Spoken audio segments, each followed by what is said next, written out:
아침 묵상을 들으시는 모든 성도님들에게 하나님의 은혜가 있기를 간절히 소망합니다.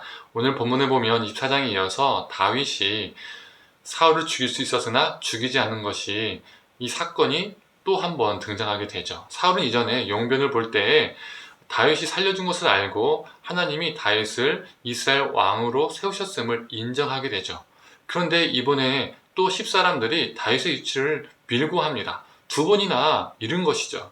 이 10사람들의 밀고에 사울은 다시 3,000명의 군사를 데리고 다윗을 추격하러 갑니다.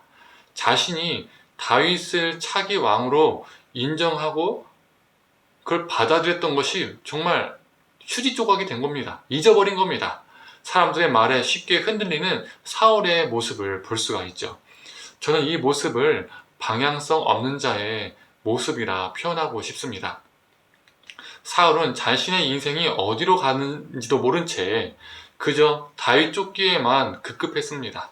그러니 다윗을 안 죽이기로 결심했음에도 불구하고 사람들이 말하니까 또 쉽게 마음이 변해서 갈대같이 변해서 다윗을 죽이러 가는 것이죠. 사울이 이 다윗을 잡기 위해서 진을 쳤고 다윗은 그 사실을 알고 이 사울의 진영으로 아비새와 함께 들어갑니다. 이전에는 굴에서 우연히 사울을 발견했다면 이번에는 적극적으로 다윗이 사울의 진영에 침투한 것이죠. 그런데 거기에서 무엇을 발견하죠? 사울이 자신의 진영에서 잠을 자고 있는 겁니다. 그리고 그의 신복들은 그를 둘러싸고 함께 잠을 자고 있는 것이죠. 아마 계속 쉬지 못하고 오랜 추격의 피로 때문인지 모두 깊게 잠들었던 것 같습니다. 이때 아비새는 사울을 제거할 수 있는 조로의 기회로 보았습니다. 그래서 사울을 창으로 땅에 꽂아 죽일 수 있다며 다윗에게 허락을 요청합니다. 그러나 다윗의 대답은 무엇이었죠? NO입니다. 죽이지 말라는 겁니다. 24장을 아침 묵상으로 나누었을 때도 언급했었지요. 다윗은 사울을 자신이 죽이는 것이 하나님의 뜻, 하나님의 방법으로 받아들이지 않았습니다. 그래서 다윗은 아비새의 요청에도 불구하고 거절합니다. 저는 이 다윗의 모습을 사울과 다른 방향성 있는 자의 모습이라고 표현하고 싶습니다. 그의 방향성은 하나님의 뜻에 있었습니다. 그러나 사울은 삶의 방향성이 없었기 때문에, 더 정확히 말하면 자신의 삶의 방향성을 하나님께 두지 않았기 때문에 자신이 결심한 것을 사람의 말을 듣고 또 금세 흔들리고 스스로 깨트리고 다윗을 죽이려 했던 것이죠. 반면 다윗은 자신의 삶의 방향을 하나님의 뜻에 두었습니다. 사울을 죽이는 것이 하나님의 뜻이 아니라고 여겼던 것이죠. 또한 다윗은 나발의 사건을 통해서 하나님이 자신을 보호하시고 하나님께서 친히 원수를 심판하신다는 것을 확신하게 되었을 겁니다. 그래서 10절에 다윗은 이렇게 말하죠. 제가 읽어보겠습니다. 다윗이 또 이르되 여호와께서 살아계심을 두고 맹세하노니 여호와께서 그를 치시리니 혹은 죽을 날이 이르거니와 또는 전장에 나가서 망하리라. 그래서 다윗은 이전에 자신이 결심한 것을 아비새의 말, 즉 사람의 말을 듣고 깨지 않았다는 겁니다. 그는 사울을 죽이지 않았던 것이죠. 인간적으로 생각하면, 아니 상식적으로 생각하면 다윗의 입장에서는 아비새의 말을 듣고 사울을 죽이는 것이 왕이 되는 가장 빠른, 쉬운 방법이었습니다. 그러나 그는 쉬운 방법을 거절하고 더디고 힘든 선택을 한 것이죠. 이런 말이 있지 않습니까? 속도보다 방향이 중요하다. 속도가 아무리 빠를지언정 방향이 잘못되면 어떻습니까? 정말 엉뚱한 곳으로 갑니다. 그게 사울입니다.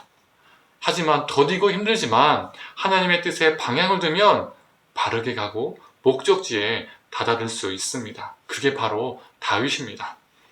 우리 다윗의 자손이신 예수님도 그러하셨습니다.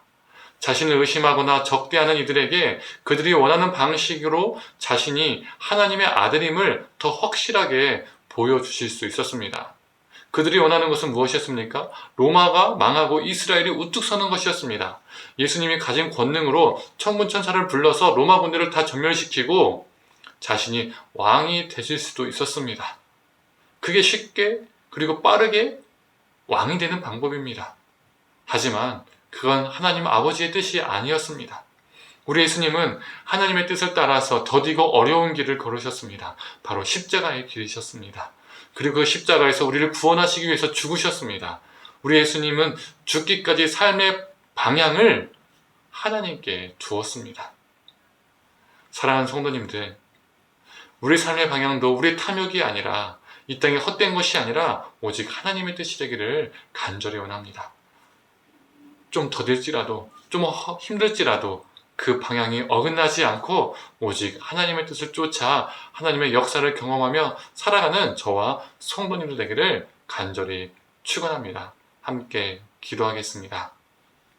하나님, 사울은 삶의 방향성이 없었기 때문에 그 삶의 방향을 하나님께 두지 않았기 때문에 사람의 말을 듣고 또 쉽게 마음이 흔들리고 다윗을 죽이고자 했습니다. 하나님, 삶의 방향이 없는 사울의 모습이 아니라 하나님, 우리가 다윗처럼 삶의 방향이 하나님께 있기를 간절히 소망합니다. 하나님, 하나님의 뜻을 우리 삶 가운데 두고 사람의 말과 여러 환경 속에서 우리가 흔들리는 것이 아니라 오직 하나님의 뜻에 견고하게 서서 하나님의 말씀에 순종하며 살아가는 존재가 되게 하여 주시옵소서. 오늘도 그런 하루가 되게 붙들어 주시옵소서. 감사드리며 사랑에 많으신 예수님의 이름으로 기도드립니다. 아멘.